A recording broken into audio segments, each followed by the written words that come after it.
You're listening to Industry Talks on Design in Focus, a new multimedia channel serving CID.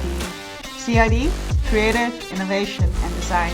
Listen to representatives, practitioners and leaders on topics like industry development, skills, methods, movements, tools, concept, projects, events, and much more.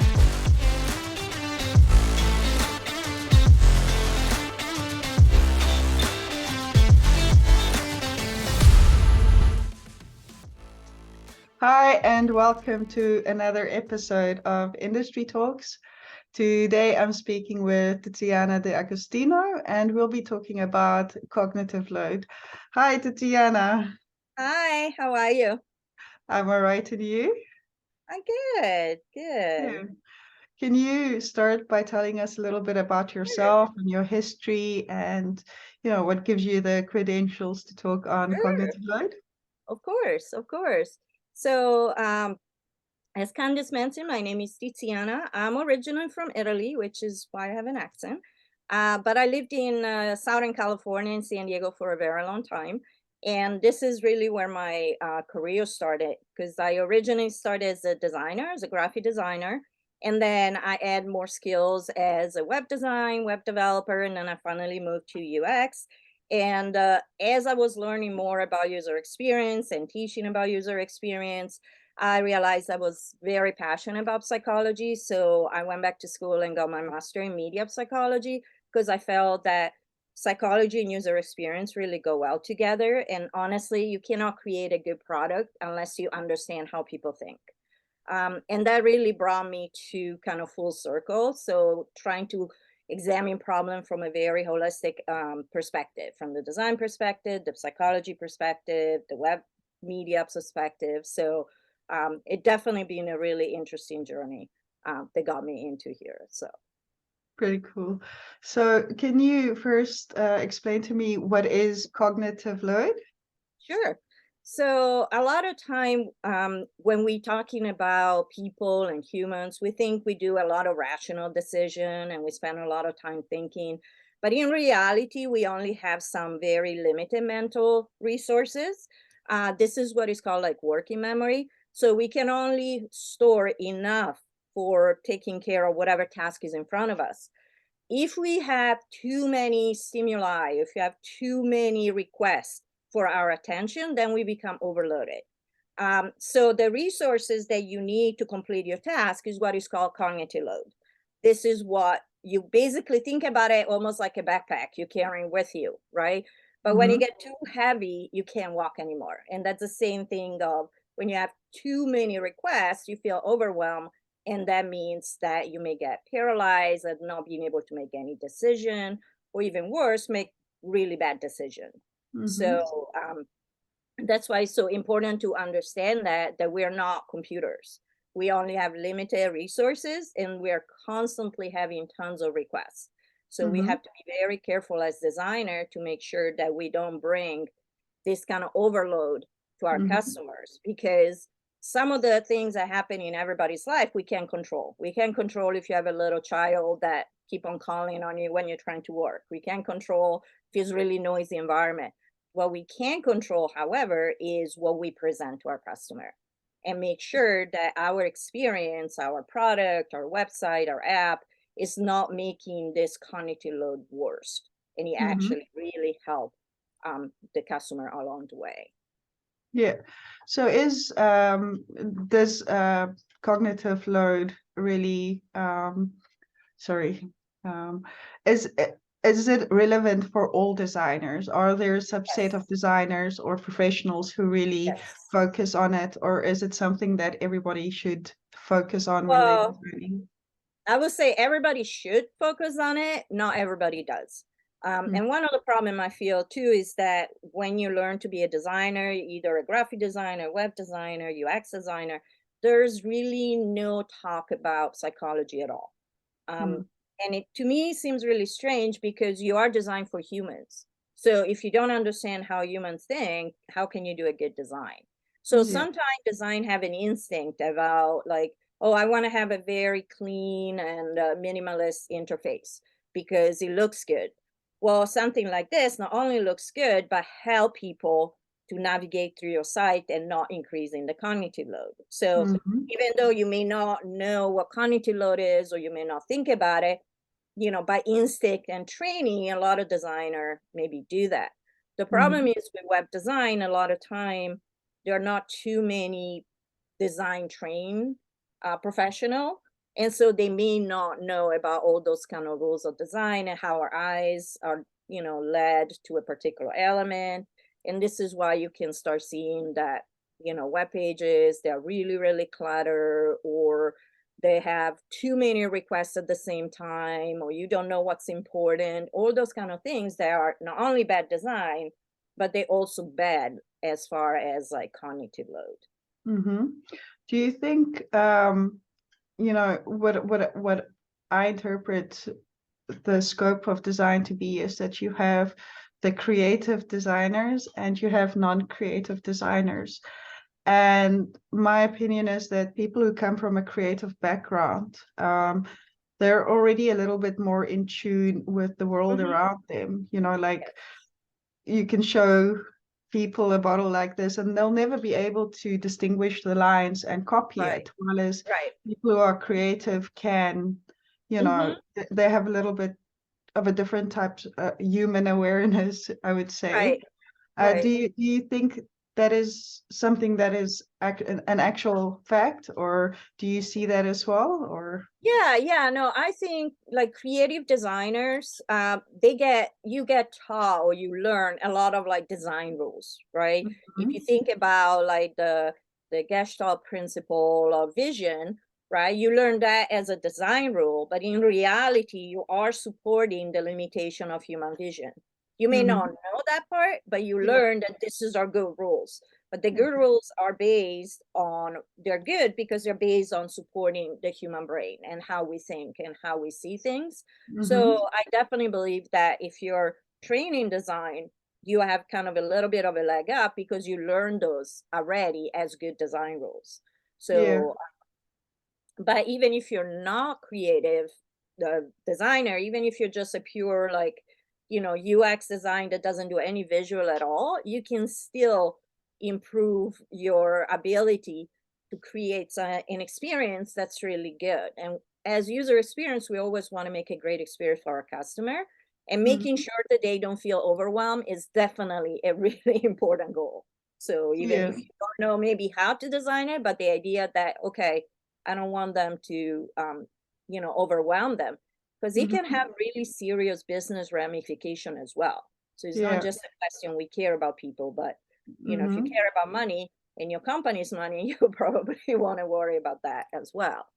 Um, because when you're overloaded and you have too much going on in your mind, uh, first of all, you will not make any decision. That means you may spend a lot of time on a website, but don't buy anything and just Yeah. leave. Or you may make very poor decision and then you're disappointed and then you're not going to come back. Mhm. You can feel really tiring, and I'm Mhm. sure all of you felt that after a long day you had to do a lot of decision or have to do a lot of things, you're mentally exhausted, Yeah. so you can't make a good decision at that point. Yeah. So I that's think. also why it's a good reason not to get to that point. And I think the number one reason why you want to avoid overload is because an overwhelmed person lose trust in the company. Mhm. So, and as we all know, we make decision based on trust, and we go Yeah. back to the same website because of trust. So Mhm. if we go to a website and we feel completely overwhelmed, we may feel like I don't trust them. They're probably not professional enough. I don't want to give my money to them because Mhm. I don't even know what's going to happen. Yeah. I have two questions. So the Sure. first is relating to the UX designer that you mentioned, Right. and the second is related to a lot of agency Hmm. websites that I see. Right. So first, you said a UX designer is not always visual. Hmm. So, well, for me, the designer is Hmm. always visual or Right. always expressed sensually and in Right. a way that you can perceive through your senses. Hmm. There is a lot of debate Right. between, I filter it into classes of the UX research, the UX Right, design, and right, then UX strategy. right, I think if you're applying UX strategy, you don't have to worry about the design. But if you're talking about design, to right, me, that is the creation of. right. What is your take on the UX field as it is Oh, today? wow. That's a tough question. That's a big one. There's a lot of people fighting about it. So Yeah. I'm going to give you my personal opinion. So Mm-hmm. I think that UX is a huge umbrella term and Mm-hmm. encompass a lot of things, like you mentioned. It can encompass strategy, it can encompass research, it can encompass writing, UX writing, interaction design, and visual design. Now, I like to think about, plenty of UX people can do both. Like the Yeah. UX part, which I like to call the design behind the visual, and the Mm-hmm. visual part. But they can be separate roles. And that's why I say not all design, UX design, you can be a great UX designer, don't have any like visual skills to create a beautiful interface. Mm-hmm. But you can organize the content and have this beautiful interaction design, which is like flowcharts and maybe even wireframes. They may not look pretty in a conventional sense, but they will help Yeah. create a wonderful experience once you add that beautiful typography and the beautiful colors and that kind of stuff. Mm-hmm. So that's kind of how I distinguish. I Yeah. believe that UX and UI are two separate things, but obviously you can be doing both. I done both. So, and again, I'm coming from the design field, Yeah. obviously, but there are plenty of really good UX designer that again don't know maybe how to use Photoshop, but they're really good at understanding people and realizing what would be a good experience for them. So what part of their work is then the design part? Is the interaction design part. So that would means is like, okay, well, I'm looking at an experience is like, how am I going to map it out? What kind of interaction? So if I click on this button, where am I going to go? What Mm-hmm. kind of wording do I need to use? That Yeah. kind of part, which can again end up in obviously wireframes and prototypes. Mm-hmm. Um, but sometimes it just stops on like, interaction flows and maybe wireframes. And then the visual designer take the wireframe and make it beautiful. So, Okay. Yeah. but again, they're just names, really. Yeah. It doesn't really Yeah. matter, but I know that there is a lot of controversy about it. It So, is. It's a burning question that I yes, ask everybody because, just to put it into context, because who's right? I don't even think there's a right or a wrong answer. It's right, just, our perception. right, For me, right, the strategy is really figuring out what you want right, to accomplish. right, But the design is the creation of. right. So UI is creation. Yes, sure. And then the second question that I had, here in the Netherlands, I work, yeah, I'm in the design industry. So I do go onto a lot of agency websites, and the current design is so overwhelming. Right, Most of these agencies, when you go to their websites, it's like flashing and right, scrolling, and right, and then they've got the menu in really weird mhm, positions. So it's difficult to right, find right, the navigation that you're seeking. And these are actual design mhm, companies, some of right. them. So how do you think, what do you think is the balance here? Why are they opting for that strategy instead of a cleaner, more structured, I intelligent? think, I mean, obviously, I don't know what they're thinking. So it's like, what are you thinking? Yeah. I believe my only thing I can think about is that they're thinking that a flashy design will attract more clients, Yeah. because I think there is a lot of misunderstanding about what good design is. And Mm-hmm. so, especially people are not trained in design, they're thinking like you have to have designy element. So you have to have stuff moving, and you have, if it's too simple and minimal, they may think, oh, well, it's too boring. Mm-hmm. So I feel that a lot of time there is a misunderstanding about boring and minimal. And Yeah. especially sometime in United States, especially, We don't really have a traditional like minimal design in United States. And Yeah. so sometimes it's a really hard sell because even design student, they think that you have to have more designy element. Oh, there's too Yeah. much white space.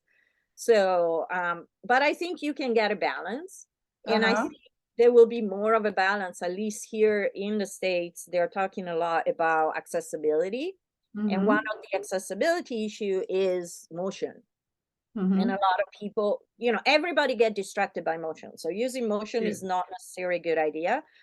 Uh, Mm-hmm. but there's plenty of people that have cognitive disability that make them physically sick if there Yeah. is too much motion. And so there are more and more encouragement of creating special design that you can choose. Browser allow you to choose prefer reduce motion so that you Mm-hmm. can turn off all those kind Exactly. of things. So Yeah. I think as that become more and more prevalent, I think Mm-hmm. people will realize like, oh, okay, maybe we need to calm it down Mm-hmm. but again, I think it goes back into like if you're a designer, you don't understand necessary psychology.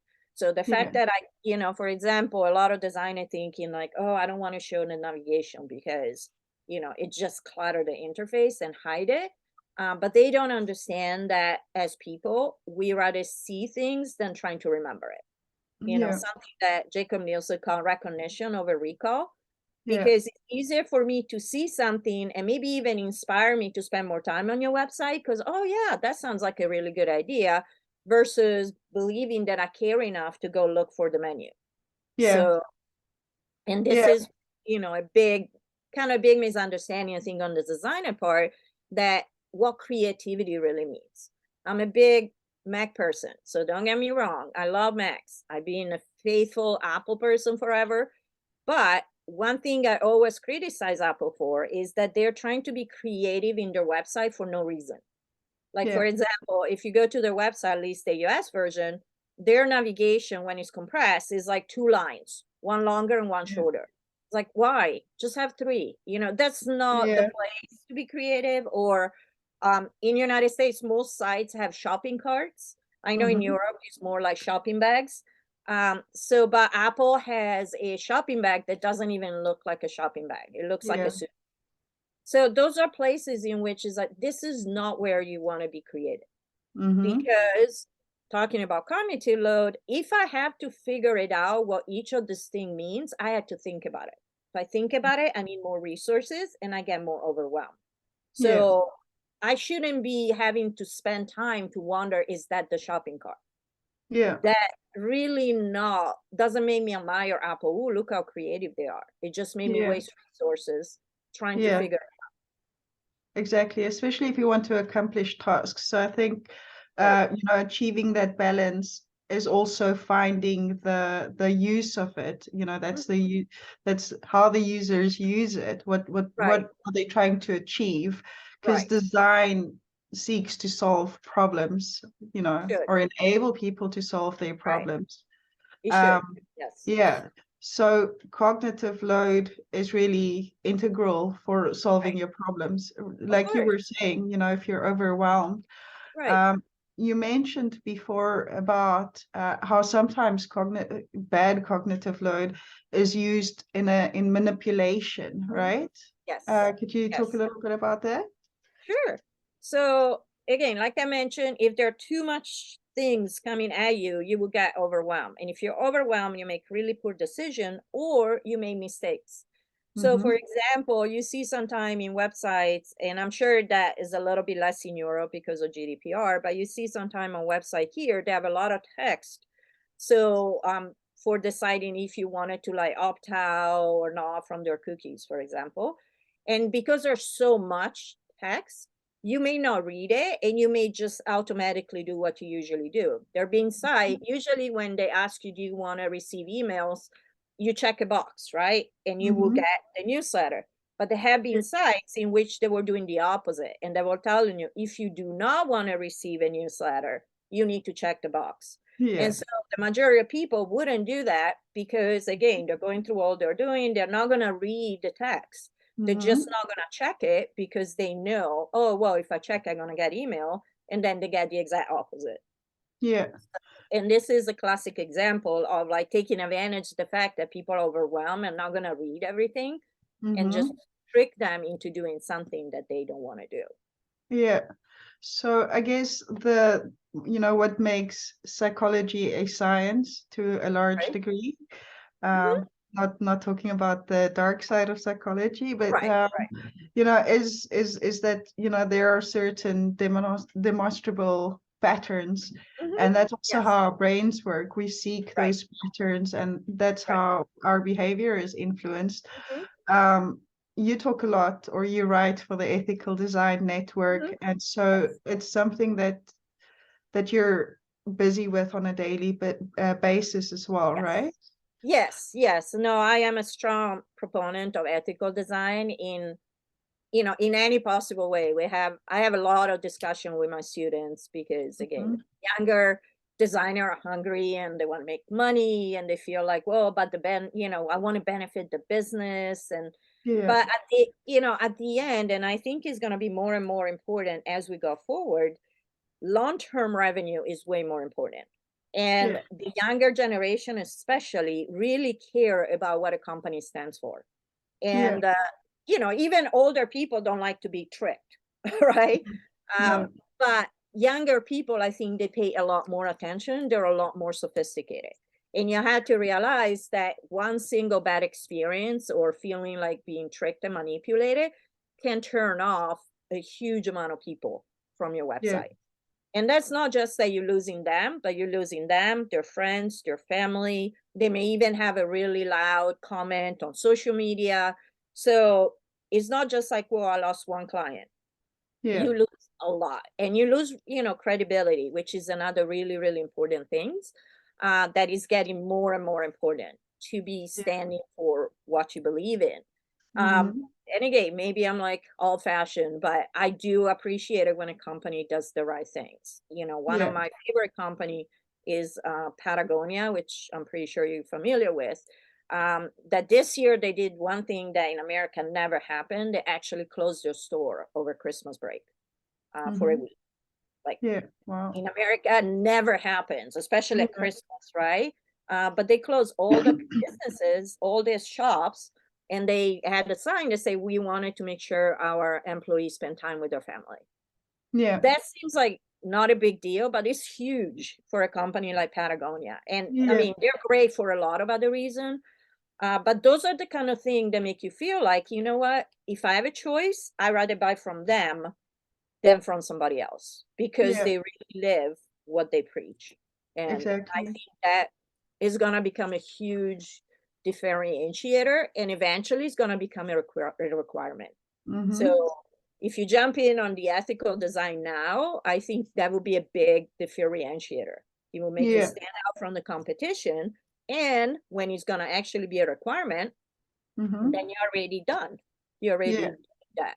So And you offer training and educational content for ethical design, mhm. primarily through the Ethical Design Network, or do you have any other channels as well? Obviously, you can find me on LinkedIn. Hmm. I do offer like private training or corporate training, as well as I've been teaching for about, I'm not gonna say how many years, but for a long time. Let's say that. And I'm used to teach to different groups, from high school all the way to older middle class, middle Yeah. age. So I'm really used to do that. If again for corporate companies too, just have like tailored training for whatever they Yeah. need to do that. So, and I will actually gonna have a talk next week with a corporation about something similar to what we talked about today about how they Yes. can reduce their cognitive load for their product so that they can get more sign in and more loyal customer, which at the end is cheaper Yeah. than on getting new customers. Well, if you think about business, business is there to offer solutions to people. You know, I always say good business, or business is good, but bad business is rife, you know, because business is good. You want something, I want something. Right. You know, if you were to take a person and put them in the desert without any other people, how will they be able to create a life like this by themselves? They wouldn't be able to make all their own clothes, you know, make all their own food in a variety of flavors and all of that. So business is human interaction, and anything that's tricking or, you know, not solving problems is not business. It's a scam, or, you know, and it's not professional. So yeah, 100%. yeah. And then 100%. also, before we end, we have to cut it short. I'd like to talk more, but you're coming to Europe pretty soon, aren't you? Yes, I'm so excited. Yeah. Yeah, I'm gonna be at the UX Copenhagen at the end of the month, on 23rd to 24th of March, and I'm excited because I've never been to Copenhagen. And I'm gonna be, I'm gonna be hosting a workshop on UX and psychology and why they need to be side by side and why you need to consider psychology. So yeah, no, I'm very, very excited. I can't wait. And I'm one day doing I'll my make best. it. I know. One day I'll make it to the Netherlands. Yeah, So, well, maybe this summer, but yeah, I'm maybe. hoping to, That would be sorry, nice. I'm hoping to meet you in Copenhagen this month, because Oh, I hope yeah, so. That yeah, would be well, really wonderful. yeah, it, you know, I think it would be wonderful for myself because I've been wanting to go, and See, here we go. You it's should come.